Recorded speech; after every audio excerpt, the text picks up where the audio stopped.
emerged in the form of the Haskalah, of rationalists.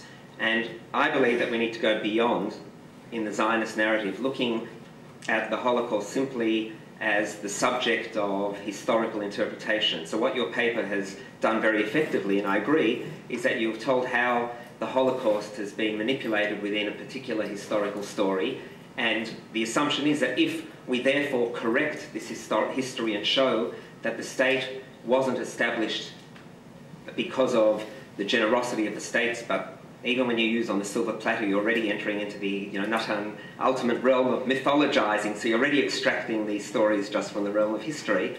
I think we need to go deeper. I think that the Holocaust is now our unconscious force, and the new Yad Vashem, for all the corrections of the old Yad Vashem, does it even better. It's an underground tunnel that leads us to a place where we face from destruction a void over which the train hangs, and we look at Har Herzl. And to me, the Holocaust has become this unconscious archetype within Zionism, and therefore produces, and is intentionally through particular programs that routinize this kind of trauma, has created almost a pathology in Zionism that is an impulse that underlies so much of the language of how Zionism understands itself. And therefore, yeah. So my question to you is, because we could talk for a while about it, is that I want to challenge you on this idea that the dichotomy is between sort of Zionism, post-Zionism, legitimization, delegitimization. I think there is a very complex role that the Holocaust plays that isn't just about the inversion of victims into perpetrators, but what it means to adopt a victim identity in relation to the Holocaust, and to look at the range of responses in a very complex way. Thank you, Mark. Ran, please make it brief. Very brief. Three points. First of all, what I've learned from your paper is that the Holocaust is very much alive as a commodity, political commodity, social commodity. We see cultural commodity. We see it with the words of Ahmadinejad and how he's being labeled as the new Hitler. We see it within inner Israeli discourse. The Mizrahim used to claim that they were the Orientals or something like that. It's very hard to translate. That they were victimized because they were not victims. Now they claim that they took very strong, careful action to make sure that the Holocaust almost undertook North Africa. Yes. Jews. So they were saved by the nick of time, but they were potential victims as well. Yes, so they do have a relation to the Holocaust, so this brings them like all sorts of benefits, social benefits. The last question, and thirdly, that the Holocaust has been penetrated anti-Zionist discourse, in the sense that anti-Zionists now claim that the Holocaust enforces moral issues, moral questions on Jews in Israel that are not being addressed or being overlooked. Like Israel is using the Holocaust as a weapon to justify unmoralistic. But on the other hand, you can find, it's very interesting, because you can find that the use of the Shoah, both sides. There are those who, if you read Siach Lochamim, the soldiers' talk after the Six-Day War, this emblematic book, so they were very much influenced by the Holocaust. Some of them claim, yes, we need to be strong. And the others say, I saw the Palestinian refugees and I thought about Jewish refugees on the roads of Europe. So you have it both ways. So, and then my last point is the negation of exile that you've mentioned. How does it, there's a paradox, because the idea of the Holocaust can happen again in Europe coincides, or is the opposite of negation, let's say the demise of negation of exile in Israel. So how do you explain that? Okay, so at this point I would love to take one question from the audience. I think it's quite important. So we have somebody in the back over there, please. I've just got a very quick question. Thanks for your paper, I really enjoyed it. Does Abraham Berg's recent book, it might be too early to tell, but does his recent book on the is over. It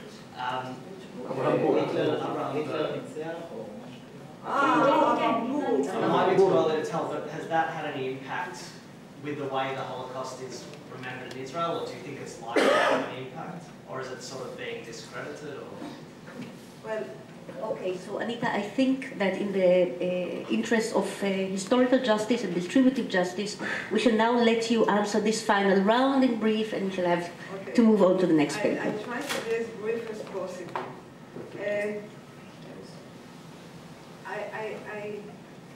I think that the Holocaust today is a foundation myth not only of Israel, but of the Jewish people as a whole. And you cannot take it away. Can you use the mic? So the Jews in Israel are also part of the Jewish people. And I think it will take another few generations until we have the distance from the Shoah.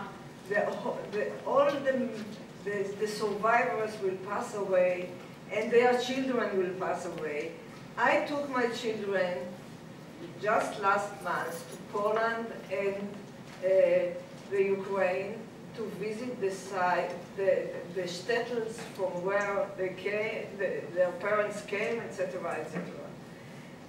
And maybe, if you allow me, I finish with a story that I found it moved me very strongly. We visited those shtetls near Rovna, the town of your grandmother, and also the memorial site near Rovna where 17,500 Jews perished. And then we went to Alexandria, a few kilometers to the north, and a local council member, a very nice person, took us around to the Jewish sites there. And of course, there was the killing ground with the Matzeva and with the monument, 7,000 Jews. And we went south of Rovna, 8 kilometers, and there in Stolbunov, again, a killing ground with 8,000 Jews. And we came home, and the children were much more moved, my grown-up children.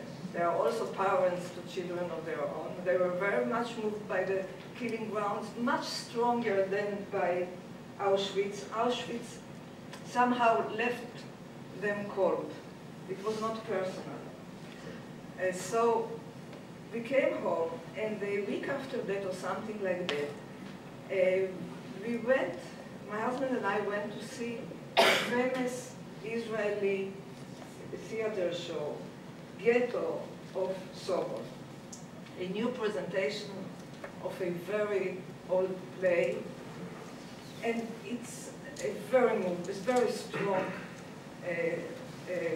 show.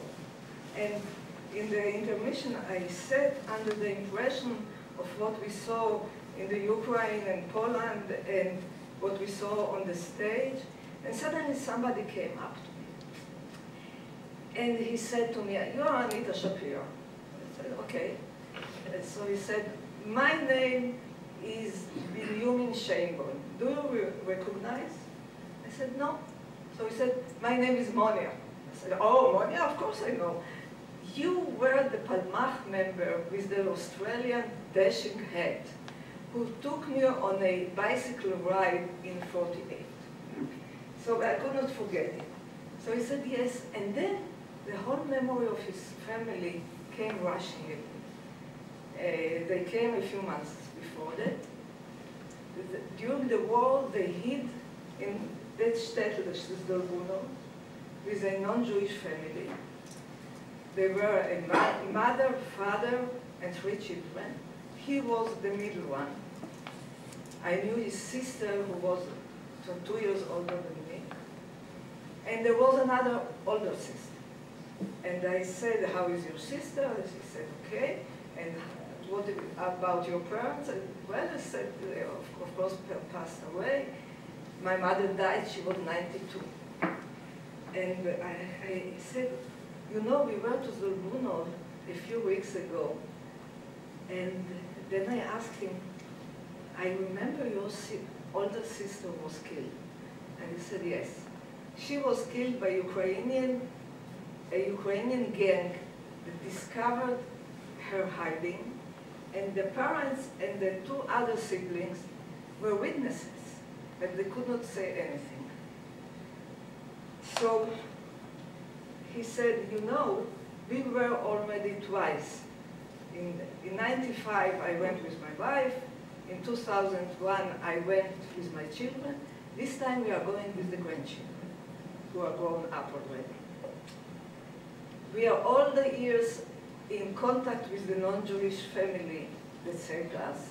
The Goya is still alive.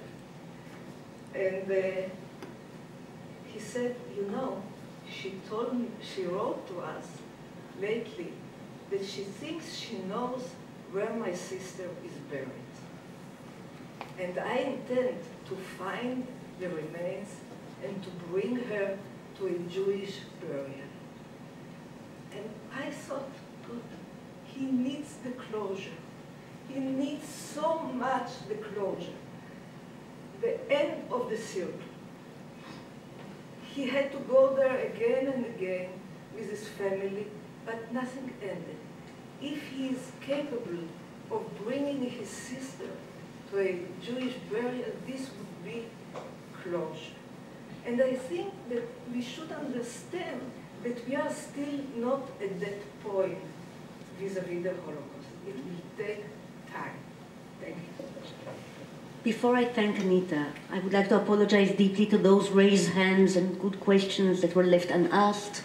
Anita will be delivering the Monash Israel oration, Tel Aviv, the first 100 years. Seems like the totally opposite topic, but I don't think it is, in 2 days from now. Anita, I would like to thank you for being such a great negator of simplistic historical accounts, of crude generalizations, of facile anti-Israelism. This has been a very, very interesting hour.